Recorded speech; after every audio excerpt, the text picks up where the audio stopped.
the final day of Classic 16, the final day of the World Championship of Professional Bass Angling. And as these classic anglers gathered for breakfast early today, it was obvious this World Championship was not over, and for good reason. I don't think it's inconceivable at this time for the person sitting in 20th place to blow this whole thing out right now because of the size of the fish in this lake. I'm not saying he's going to catch a lot of big fish, but he could come upon a fish. We're talking about a 10 or 12 pound fish just too easy. I caught one on this lake here back last year that during practice it was at least a 12 pound bass, maybe even better. So with fish like that, anything could happen. Right now I think I'm out about a pound 13 ounces out of first. I could probably, with a limit and a 3 pound bass, I'll probably win the thing because the way fishing is, it's very, very slow. And I look to catch a limit. But I'm afraid it's just going to be a little limit again, and I'll probably come in 3rd or 4th place, just like I'm sitting right now, which I'd be tickled with that, but I come to win. Hopefully I can pull it off.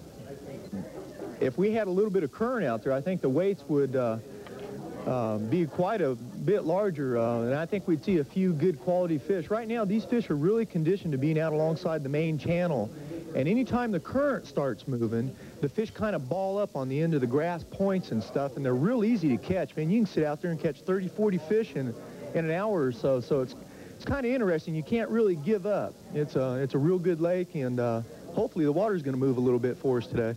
Today's the big day for me, I know. It's something that I've looked for all my life, and I just hope I can pull through with this. There's 10 other guys back there that's hoping the same thing, and they've all got a real good shot at it. So I'm just going to have to try to hold it together and catch me a good limit of fish. The last launch of Classic 16, the last chance to become the best of the best. The crowds were there to watch, to listen, and to verbally or silently cheer on their personal heroes in a sport that has grown to the level where heroes can be made, bass angling. For the last 2 days, these fishermen have pounded the shores and weed lines of Chickamauga and Nickajac, trying desperately to land the bass that would keep them in the hunt for the coveted classic crown. Before this tournament started on Thursday, it was predicted that somewhere in the neighborhood of 35 pounds would be enough to win, and that a 7-fish limit of 12-inch keeper bass each day, anchored with a larger bass, would be enough. But it hasn't worked out that way.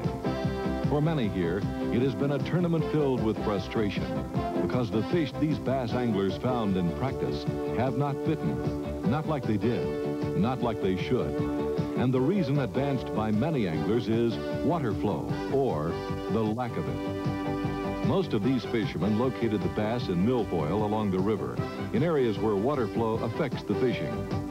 When water is turned loose at the dams, a current flow is established. When the water is running, the bass react to it, becoming more aggressive in their feeding.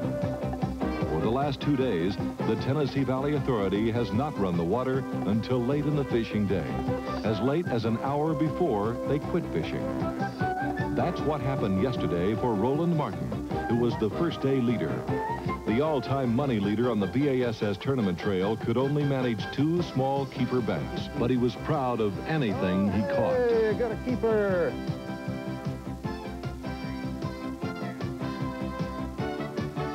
There are good fish here, and one like this 5-pound, 11-ounce lunker weighed in yesterday by young Federation angler Danny Correa of Massachusetts was enough to boost him into 2nd place.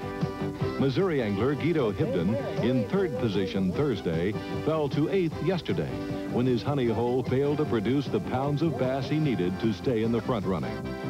But quiet, consistent Jerry Ryan of North Carolina, fishing close to the launch area, was the one to be reckoned with at yesterday's weigh-in, as Ray Scott and ace test pilot Chuck Yeager weighed in Ryan's fish.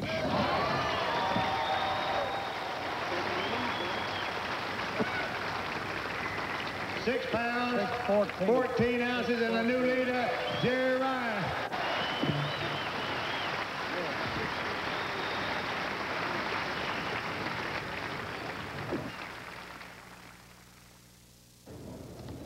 All right, there we go, folks. Let's give him a nice hand. But today is a different story. And although Jerry Ryan leads this classic this morning, it's never over till it's over. And Ryan himself confided that although he is in first, one angler to be concerned about today is Oklahoma fisherman Charlie Reed, currently in fourth and less than 2 pounds behind Ryan. And there's good reason not to count him out. Yesterday, he caught his 7-fish limit in the first 32 minutes of fishing. That may be what happened, because there he is. He feels like he'll keep. Yeah, he'll keep. Keep your head down, honey. Ooh, will he keep? In the boat. Boy, he's gutted, but he is so long. I like him. I'm happy with him. Real easy. This was the last blast-off, a little more than 8 hours ago. Today was and still is a horse race, a race that will not, cannot be decided until the finish line is crossed, because less than 5 pounds separates the top 10 anglers. Less than 10 pounds of weight between Jerry Ryan and 20th place. In just a few minutes, the 1986 Bassmasters Classic champion will come to the scales in what is shaking down to be one of the closest finishes in Classic history. The Bassmasters will be right back from the University of Tennessee at Chattanooga Arena for the exciting final weigh-in of Classic 16.